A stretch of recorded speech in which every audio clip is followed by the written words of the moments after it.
What's up, guys? This is Bradley along with Zach and Dawson. Another episode of the Charm City Sideline podcast. Bit of a weird week today because of the Thursday night game and also the trade deadline being today. So, got a lot of stuff going on.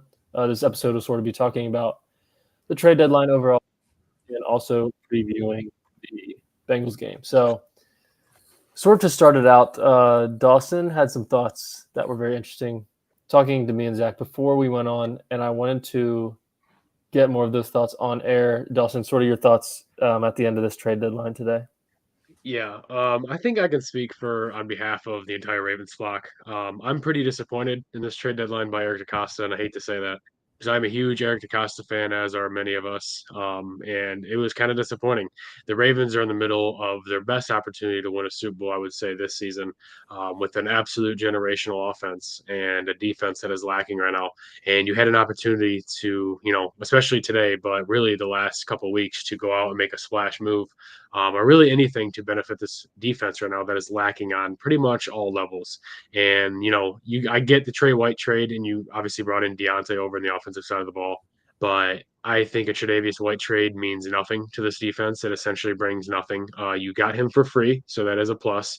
We basically got this guy literally for free, but I think he does not provide an upgrade in this defense. I think the personnel in the secondary is the last of the issues that we need to address because I think the personnel we have currently at cornerback and safety are the least of our worries. And I think those are great players. And I don't think Trey White is an upgrade really over even the bottom tier of those guys in those rooms. And what upsets me the most is that the Ravens have, I believe, 11 picks in this next draft. And I get it. We don't have a lot of cap space, but you can always make that work in the NFL. Teams have showed that a million times in the past. My issue is we have plenty and plenty of picks next year in the draft and the year after that, and anything we can to move and get one of these players. However, we did not. We pretty much stood pat at the deadline, didn't make a move, and let teams like Pittsburgh and Kansas City make moves to bolster their units. I mean, Pittsburgh made some pretty good moves. They got Preston Smith and Mike Williams, and they're atop the division right now. Kansas City made moves, and they got a bunch of guys. They got Josh Uche, or Uche, however you say his name.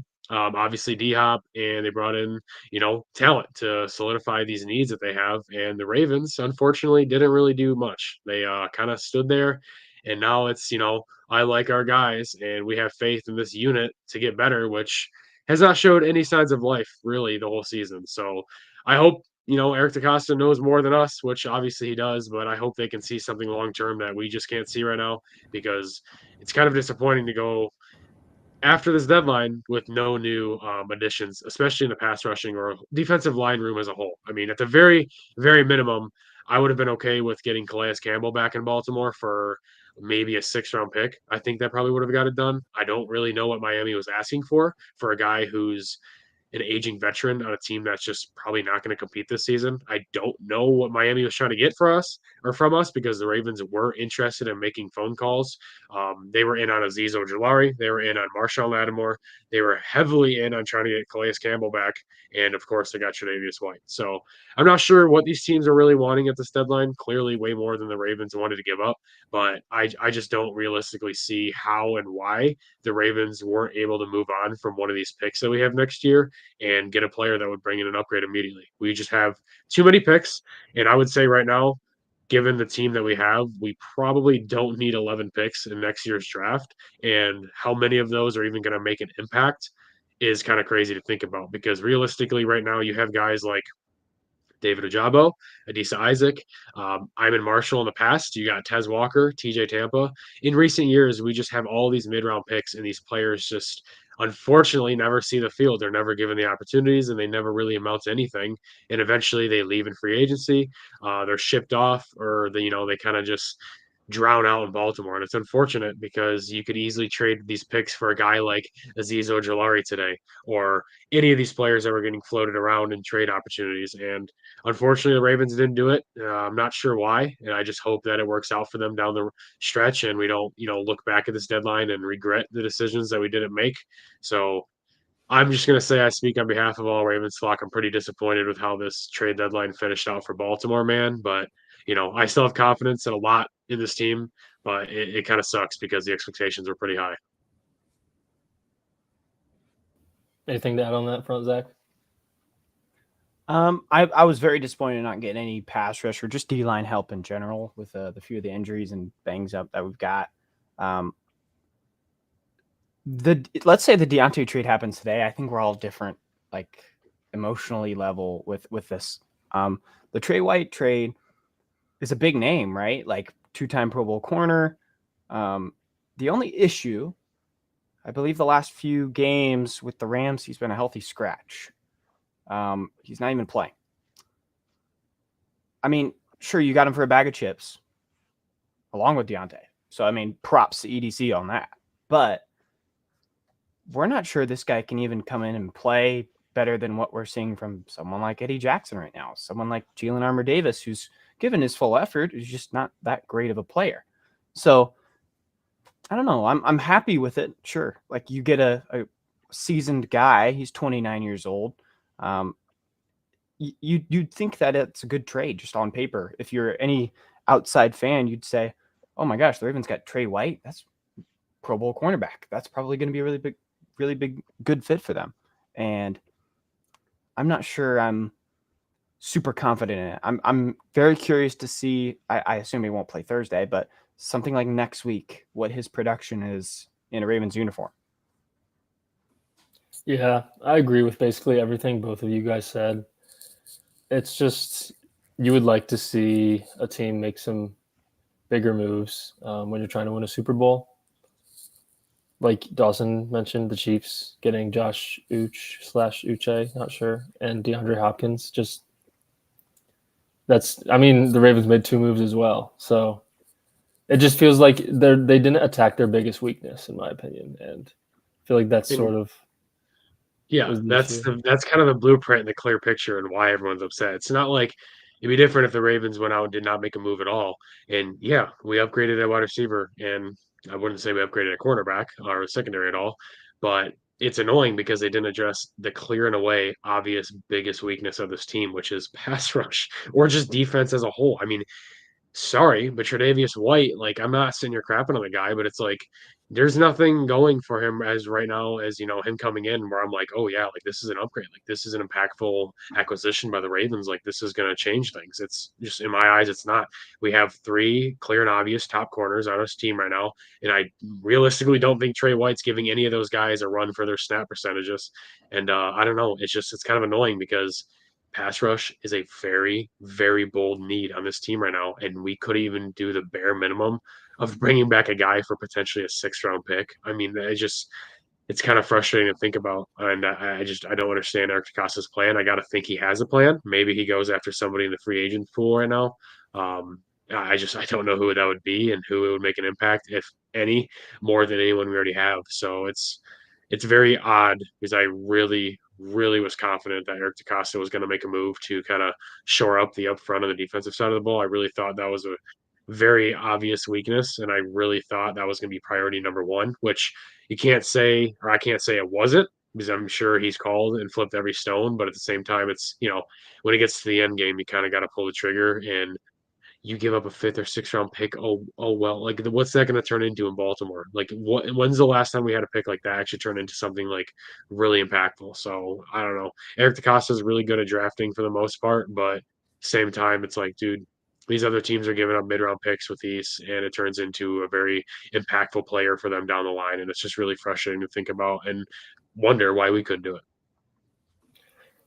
Yeah, for sure, and I think you are speaking for a lot of Ravens flock saying that, and Zach and I, of course, agree with you there. I feel like that's enough trade deadline talk. We already talked about a lot about Deontay Johnson and all that stuff. So I guess we'll move into Ravens Bengals preview now.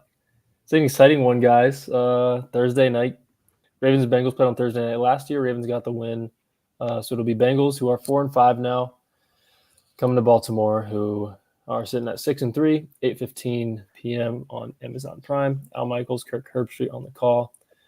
Going to be about 68 degrees in this one. Ravens are favored by 6, over under 52.5. So Vegas is definitely expecting a higher scoring game in this one. Ravens are going to be debuting the all-purple uniforms featuring the new purple helmet, which I think everyone's very excited about. Let's see how that looks. So yeah, getting into the injury report here. Keaton Mitchell was full. Broderick Washington was full today. It's starting to feel like Keaton Mitchell will be able to suit up for this one. Also gets a 10-day break after this game, so I feel like that's a good opportunity for him. Broderick Washington hopefully will be able to go as well. Ravens have a very banged up D-line right now. As for the Bengals, T. Higgins not practicing. Obviously, that'd be a big hit for Cincinnati if he can't go. He had a very solid game against the Ravens. First game of this season, and then their solid interior D lineman B.J. Hill has not been practicing, and Zach Moss placed on IR, so they traded for Khalil Herbert from the Bears to kind of replace him. Do you guys have any thoughts going into this one or on the injuries? Okay, No. I thought Zach was going to speak there, but I guess not. I was trying not to cut you off. Not really. I don't think there's really any immediate concern. I do think Orlando Brown ends up playing for Cincinnati. He's obviously a very crucial piece to their up front. They're protecting Joe Burrow against a very lackluster defensive line of Baltimore currently. That's very injured. Like Brad just said, we're fighting a lot of injuries up there. The most notable one I would say is Travis Jones, even though it looks like he was going to play, or he is going to play. He played last week, but he is dealing with a bad ankle right now, which he is a very big piece to any pass rush that this defensive front can find right now. So we really need him to kind of get back right now and be healthy and hopefully become the disruptor once again that he always has been. He's a very good player. I'm very interested, I should say. I hate to say this. I don't wish injury on anyone. I'm very interested to see if T. Higgins ends up playing for this game. He's obviously a very crucial piece to the Cincinnati offense, and he's a stellar receiver. And last time we played him, we already obviously know what happened there. T. Higgins and Jamar Chase are absolute monsters against this Ravens defense. In the first game, only a few weeks ago, really, I think it was 5 weeks ago. They kind of had their way the entire day. So hopefully, the Ravens are on the lucky end of that, and hopefully they can get this done again against the Bengals and improve their record overall against them and sweep them for, I believe, back-to-back seasons, which would be quite incredible. And as a Thursday night game at the bank, I'm super pumped. It's going to be awesome. It always is a fun time there, and I think the Ravens are going in this game pretty healthy. I'm not confidently saying Keaton Mitchell will suit up for this game yet. I don't think it's this week. I think we're going to wait a little bit longer. I think they give him the extra week, a little bye week, I should say. And next Sunday, I believe, is when we will see him suiting up in Pittsburgh for the first game. So that will be incredible. I think he could play this week, and I think he really wants to, and the team knows he could. But I think, you have Derrick Henry right now. There's no reason to throw Keaton Mitchell out there right now if you literally don't have to. So I think, obviously he would benefit from even more rest and more practice and some more reps, coming back from a really, really brutal knee injury. So I think Keaton Mitchell is going to wait till next week, but I'm super pumped to see him get back. Obviously, his rookie season was incredible and so much fun to watch in the short time we did get to see him. But I think both teams are going to this game pretty remotely healthy for it being week 10 of the NFL season, especially getting to the colder months. So we'll have to see come game time who's in and who's out. But I think it's going to be a good matchup either way. Yeah, for sure. Definitely exciting to see how this one will play out. Getting into the matchup history, Ravens lead all-time 31-27.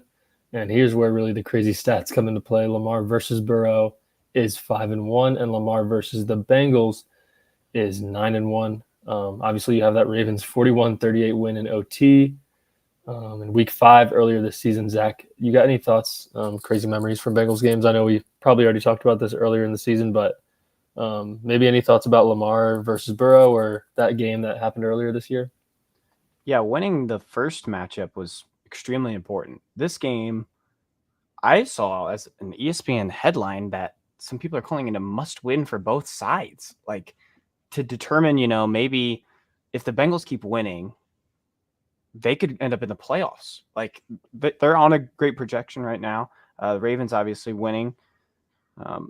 It's a big deal because if the Bengals want to make the playoffs, they're going to have to beat, a good team here and there, and then also handle business. I don't know what their last few games are, but they've looked really good. They're beating teams pretty well, and the only real downside of all of their schedule was dropping that game to the Ravens. If they win that game, we're talking about a 5-5 or 5-4 team instead of that, and kind of how dangerous they can be if they beat us and maybe get position over us in the division. So, anything can happen, but I think it's going to be a difficult game Mr. T. Higgins can't go, but it's got to be a big game for them. It's crazy to think that if the Bengals would have won that game, both these teams would be 5-4 right now. And you mentioned Bengals' schedule; they are 3-1 in their last 4. However, those wins are against the Giants, the Browns, and the Raiders, with a blowout loss to the Eagles. So, haven't really been beating the good teams as of late. So, Bengals signed Mike Gesicki this offseason. He's brought in Geno Stone from Baltimore and also re-signed Von Bell after he was in Carolina for 1 year, I believe. Let's sort of get into the discussion of Bengals offense versus Ravens defense. Joe Burrow's having a really, really good year. 21 total touchdowns, just 4 interceptions. I'd say Burrow, Lamar, and Allen, and also Jared Goff are sort of the 4 guys that are playing really, really well. Bengals are 5-7 all time without Higgins, 23 points per game. They average 26 points per game with T. Higgins. This year, the Bengals are about 47% on third down, which is third in the NFL, but 39% without T. Higgins. And away, they are 34% on third down, home 57% on third down. So a massive difference there. Zach, what are your initial thoughts going into this one on this side of the ball? Yeah, it seems like the Bengals away seem to struggle a little bit more than they are at home. That percentage difference of 34% conversion rate on third down, and then home they're 57, and that's like first by a lot. So they seem to be getting a little hiccup on the road, and that's where the Ravens can really take over. I think if you get a few of those stops early, maybe get the offense humming and them in a groove, as long as you stop them a few times, I think the Ravens offense will churn pretty well the entire game. So it's about keeping the Bengals offense off the field too. It's crazy to think about this matchup because the last shootout with them resulted 5 weeks ago in a 41-38 win that went into overtime, and it was just a gunslinger show, dude. It was incredible. That game was terrifying, but we ultimately came out on top, which was incredible, and it was just something to see. But with the Ravens defense, how they've been playing, been preaching for weeks. They're just very lackluster and poor right now, but I do think they know the implications of this game, as do the Bengals as well. And the Bengals offense as a whole is clicking right now, and they're firing. And I know they're probably going to be without T. Higgins, but either way, they still have a top 3 wide receiver in the NFL in Jamar Chase and Joe Burrow. Their connection is incredible. Obviously, we know this, but it is interesting to see the numbers. With them home versus away and how much they can convert and stuff like that. Because I feel like Baltimore has a pretty good home field advantage given what it is, especially against a much hated division rival. So that's going to be very interesting to see how they come out and respond to a team that's probably going to try to get behind them and attack them very early and on. They're going to try to get the lead, obviously, to eliminate the run game in Baltimore. They're going to try their best. Who knows if that's going to be able to succeed? But I like the chances in this game. I do like the performance that the Ravens had on defense last week against a very underrated offense in Denver. I would say a lot of people don't realize how good that Denver offense has been as far as recent weeks, and the Ravens last week kind of shut them down. And I think they're going into this game even healthier than that one would be. So that's encouraging. We got our guys back. So I don't know. It's gonna be a very interesting game to see because I do think this game is much like the first one. I think it's gonna be 2 very high scoring offenses versus 2 defenses just kind of getting worked, man. And I think this game you got to take the over if you're a betting man for purposes like that. But I do think this game ends very similar to the first one. I don't think as high as that one, 41-38 type thing, but I do think this game is a 30-30 game type, finish. Yeah, we talked about the Bengals not having T. Higgins, which is definitely a big loss. He made so many plays in that first game. Joe Burrow's been playing lights out. It's going to be interesting to see how the Ravens secondary can respond after playing their worst game of the season. First game against the Bengals, obviously with them putting up 38 points. That was really the only game this year where the Ravens defense could not stop a single play. Almost it felt like the Jamar Chase long screen play. They couldn't even tackle in that one. A little bit of improvement since then. I mean, obviously giving up 10 points to the Broncos is really good. So it'll be interesting to see how they can react and sort of how Zach Orr will be able to respond after the first game against the Bengals.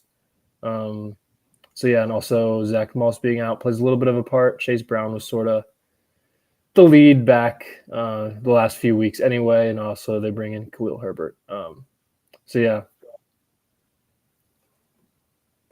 I do think.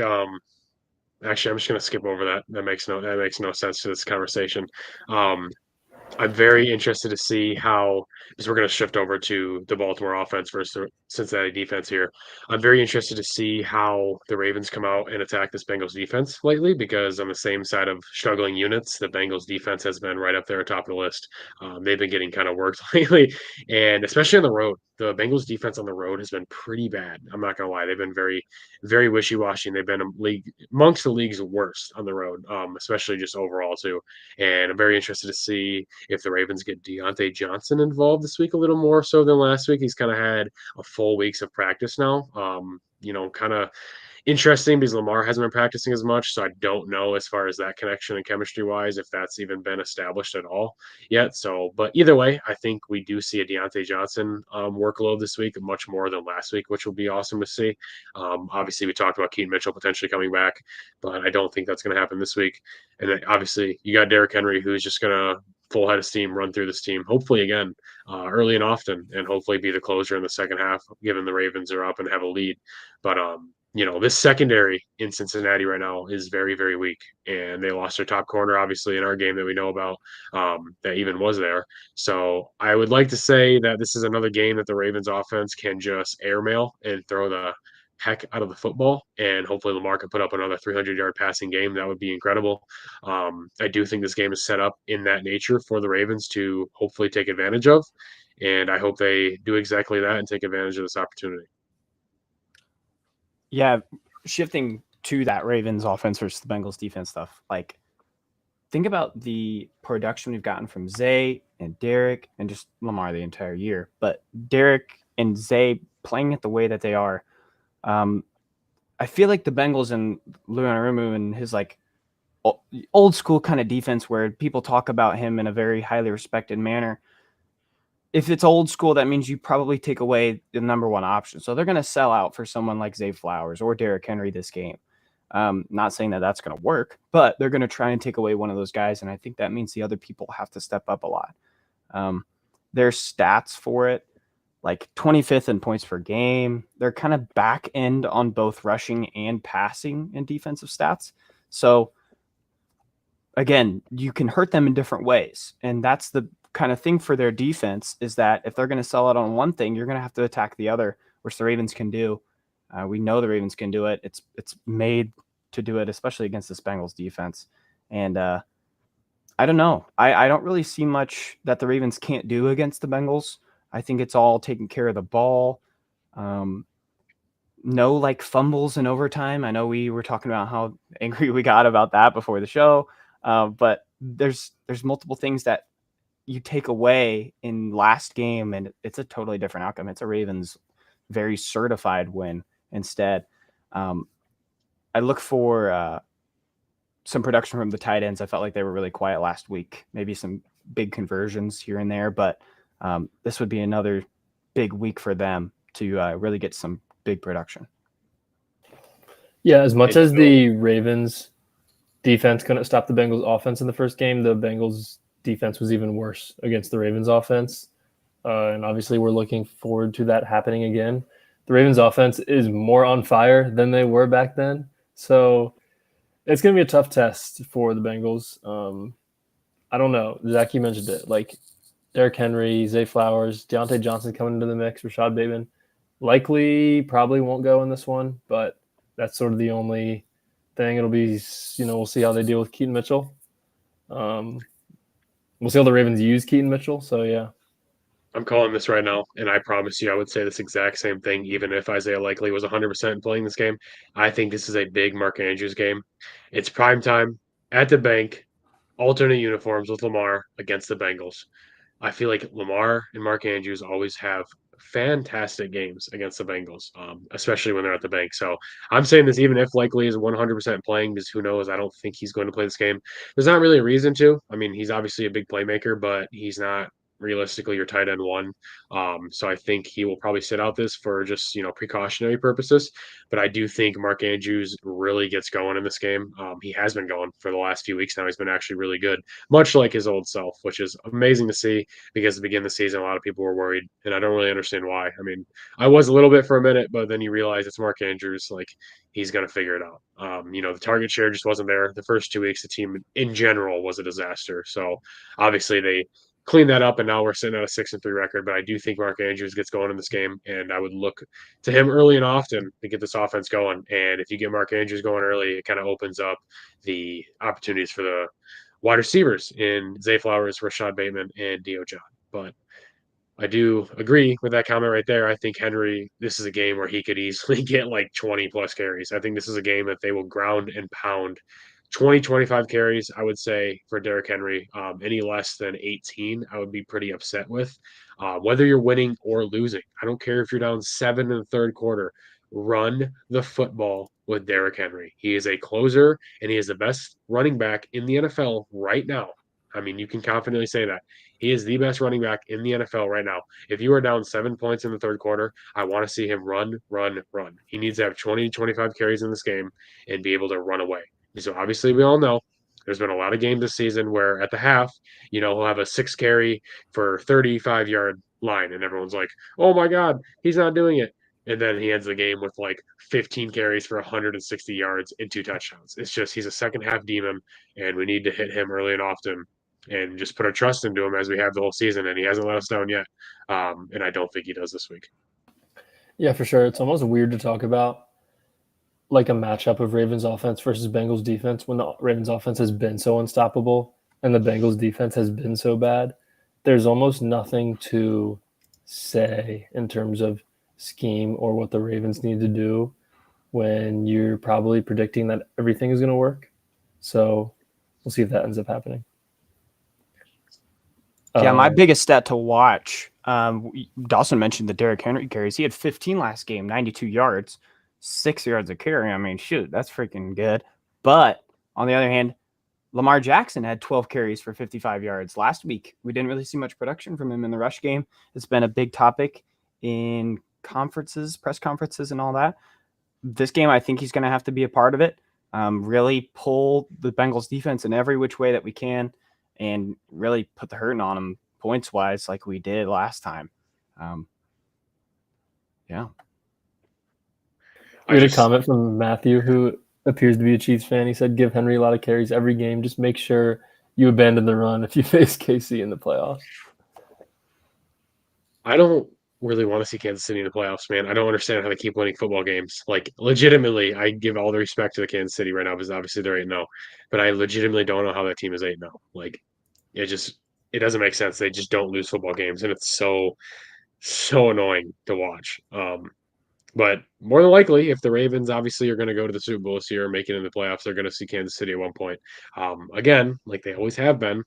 And hopefully this year they got to figure it out. And hopefully they realize that, you got to run, run, run. And you can't overlook this team in any way. And I'm not saying they have in the past, but, we've played very poor to their level. So hopefully this year ends early.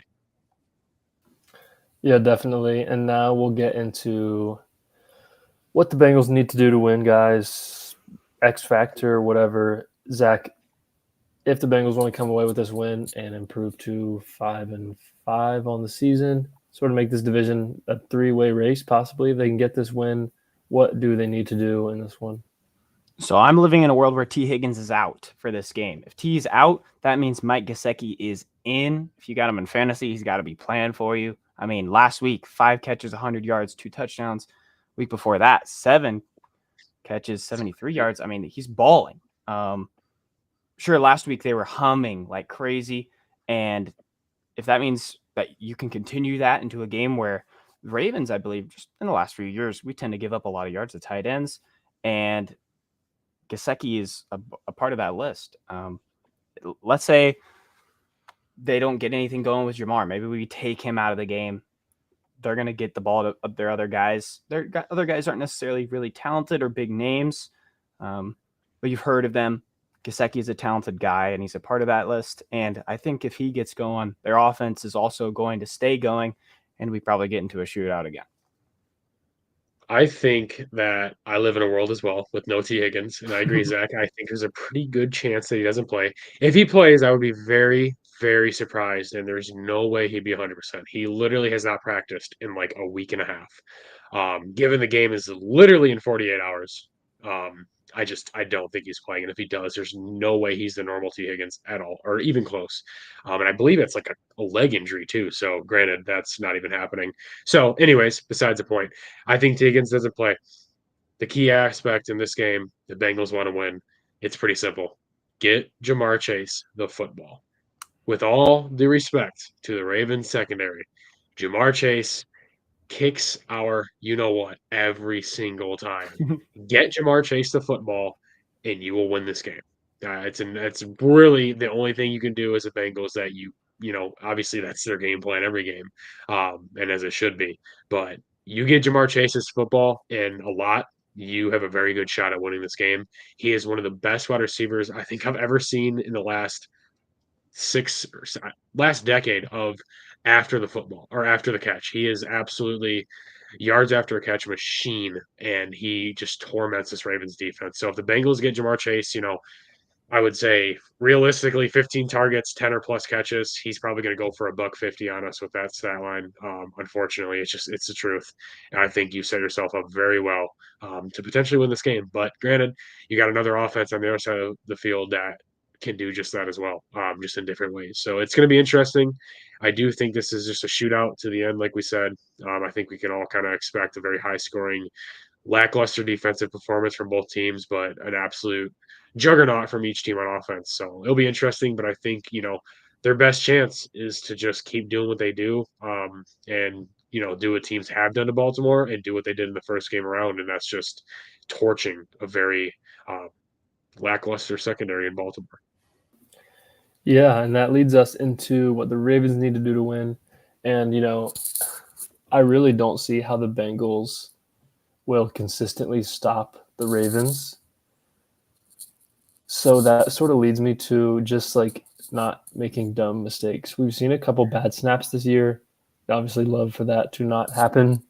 Haven't really been any turnovers in the Lamar department, and there also haven't really been that many issues with fumbles either, as I knock on wood. But it's really just the main issue with turnovers on offense has been like bad snaps, honestly. There's been 2 picks that were both dropped and a couple fumbles, and that's really it. I think the Ravens will be fine if they don't turn the ball over and just hold the Bengals to a few field goals at least, and you probably come away with the win in this one. I wanted to. Oh, I'm so sorry. There's a comment here in the chat. Bengals using Khalil Herbert and Chase Brown in quick play action. That's another great X factor for them. Khalil Herbert, their trade guy, he's a bruiser. He's a red zone back. He's a talented running back in a weird situation with Chicago. And now he gets a chance to play in a high-powered offense. I could see him making some big plays and also boosting Chase Brown. If those two get going, shoot, it's another kind of Buccaneers type thing where they kind of get the whole offense going, even from lesser weapons being available. I love that comment. I appreciate it. Anything, Dawson? Not really. I think we can all kind of agree we're in the same boat with this game. We kind of all have very similar opinions. Like I said, I think this game is a shootout, and if I'm picking a final score to this game, I'm probably going to say like a 33 to 27, 26 type game. I think it's going to be one of those weird games where potentially teams going for a 2 point at one point or, a dumb turnover. A lot of field goals probably are going to be made or attempted in this game. I'm going to probably say 33 to 20, 28. 33-28 Ravens win by 5. Kind of a last couple minute drive, gets it done. Hopefully that'd be awesome. So we'll see. I do think it's going to be a very high scoring game, and it's going to be a typical AFC North beatdown. Much like Pittsburgh games, just on the opposite end of the scale, it's going to be a high scoring game rather than like a 10-7 game. But it's going to be both teams just wailing on each other the entire game to the very end. Yeah, for my score, I'm liking 31 points for the Ravens. I'm actually going to shoot a little lower for the Bengals. I'm going to go 20. I don't really see their offense exploding without D. Higgins. I think we talked about earlier, maybe 23 points a game around that range without him. Sure, they have Gesicki now to try and help them out, just to add a Khalil Herbert, like we mentioned. But I don't know. I think the defense is kind of hitting a little stride. Last week, 10 points. That's something to really be happy about and excited about going into a week where it's another high-powered offense, and they're missing one of their top guys that tends to kill us. So, Ravens, hopefully keeping the score lower on that side of it. 20-31, they get it done. It's funny. I feel like every week our score predictions are usually similar to one another, and sometimes we were pretty close. Sometimes we're not. And I'm pretty close to you guys too. I feel like the Ravens will maybe have another really good game on offense, 33, 34-ish points. Bengals, I mean, without T. Higgins, I honestly think I could see the Ravens winning this one by like 10 maybe. Maybe I see Ravens 34, Browns. I'm just saying the Browns every game apparently. Ravens 34, Bengals 24 is what I'll go with this one. Mm-hmm. So, yeah, those are our final score predictions. And we'll be back Thursday night with a post-game reaction to this one. Appreciate everyone for being here. Like the video if you haven't already. Helps us out a ton. Subscribe if you're not already subscribed. We hit 500 subs recently, so appreciate you guys for that. And also, feel free to listen on Spotify if you'd rather listen over there.